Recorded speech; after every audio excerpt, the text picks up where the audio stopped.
pessoal, aqui é a professora Roberta e a partir desta aula e das próximas nós vamos começar a estudar os grupos de seres vivos de acordo com as categorias taxonômicas que nós já estudamos nas aulas anteriores.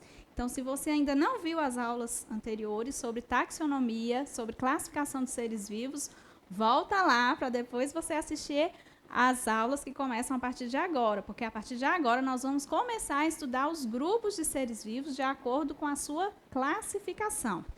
E hoje nós vamos conhecer melhor os integrantes do reino Monera. Preparados? Vamos lá então? Bastante atenção aqui comigo. Os organismos do reino Monera são seres unicelulares, ou seja, formados por uma única célula, e procariontes. O que é que significa essa palavrinha procariontes?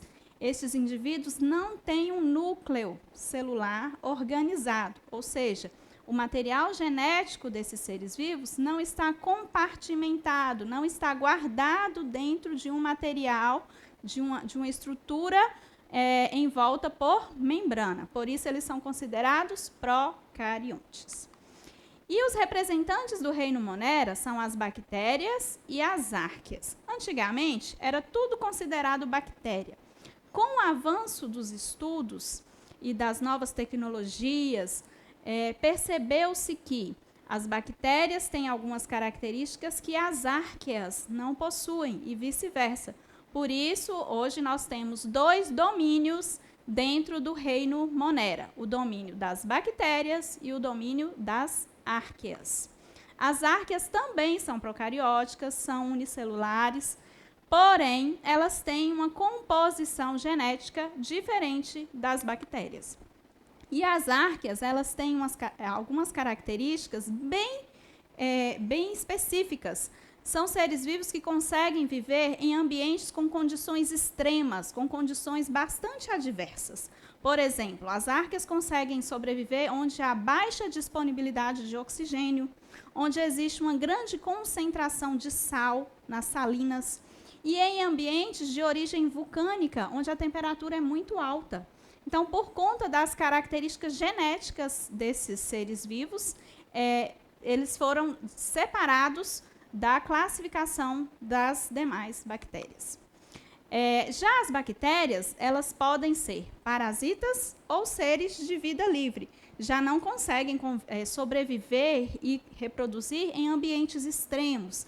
Elas vivem em ambientes mais amenos, são encontradas no solo, na água doce, na água do mar, no ar, em suspensão ou então em associação com outros seres vivos. E você sabia que no nosso corpo existem milhares de bactérias morando, habitando vários órgãos, várias estruturas do nosso corpo? É verdade. Porém, a maioria delas não nos faz nenhum mal, não nos prejudicam. Pelo contrário, muitas espécies de bactérias que habitam, por exemplo, o nosso intestino, elas produzem vitaminas que nós utilizamos. E, além disso, elas ajudam também nas nossas defesas, aumentando a nossa imunidade. As bactérias podem viver de forma isolada ou formando grupos, constituindo colônias. E as células dessas bactérias também podem apresentar vários formatos diferentes. Nós temos as bactérias que têm forma arredondada, são chamadas de cocos.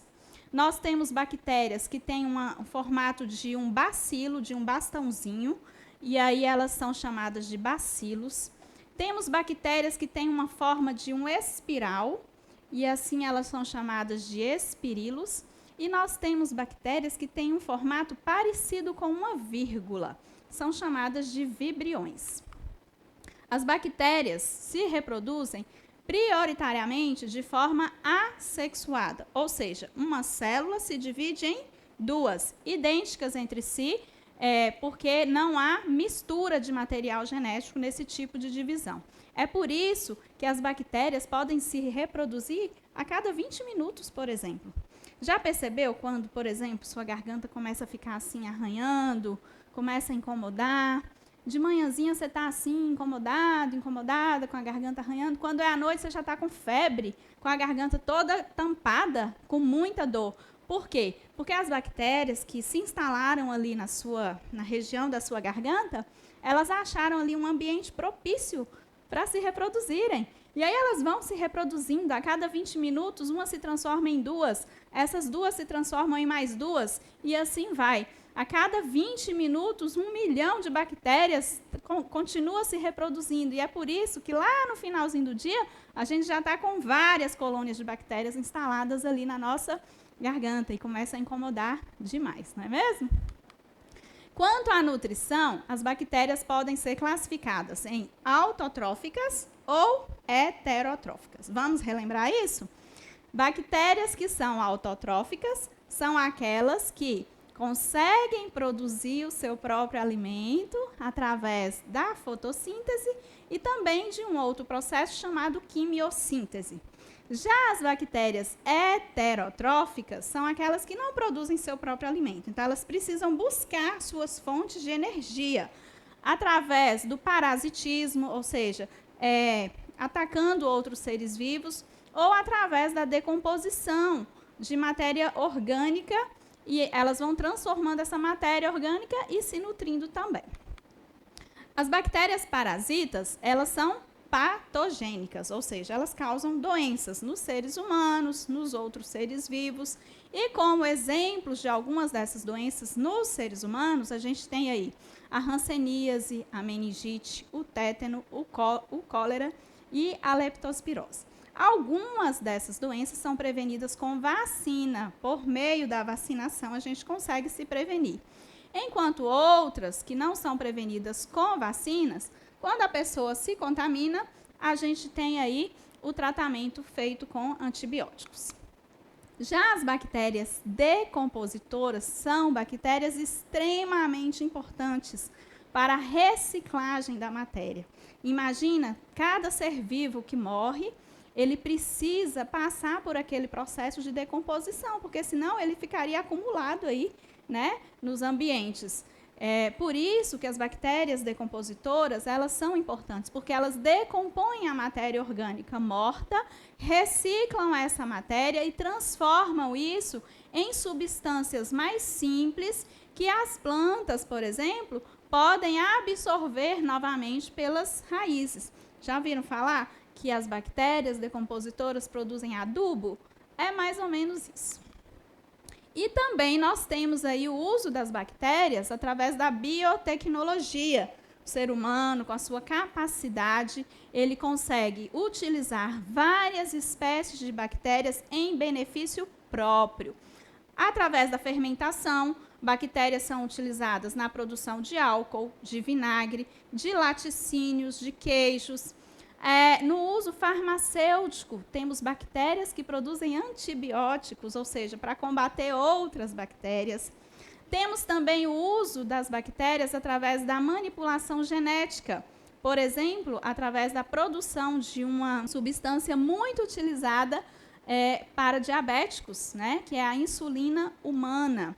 E temos também um outro fator de uso das bactérias na biotecnologia, que é a biorremediação, ou seja, muitas espécies de bactérias, pelo fato delas conseguirem assimilar resíduos, elas são utilizadas para despoluir, descontaminar ambientes, como, por exemplo, nas estações de tratamento de esgoto, nos mares e oceanos que estão, regiões dos oceanos que estão ali contaminadas, poluídas, utiliza-se muito dessas espécies de bactérias na biorremediação. Estudamos aí vários aspectos relacionados às bactérias. Agora é com você. Revise o conteúdo dessa videoaula sempre que precisar. Assista quantas vezes achar necessário. Pesquise sobre a produção de bebidas lácteas, como o queijo, iogurte e outras bebidas fermentadas.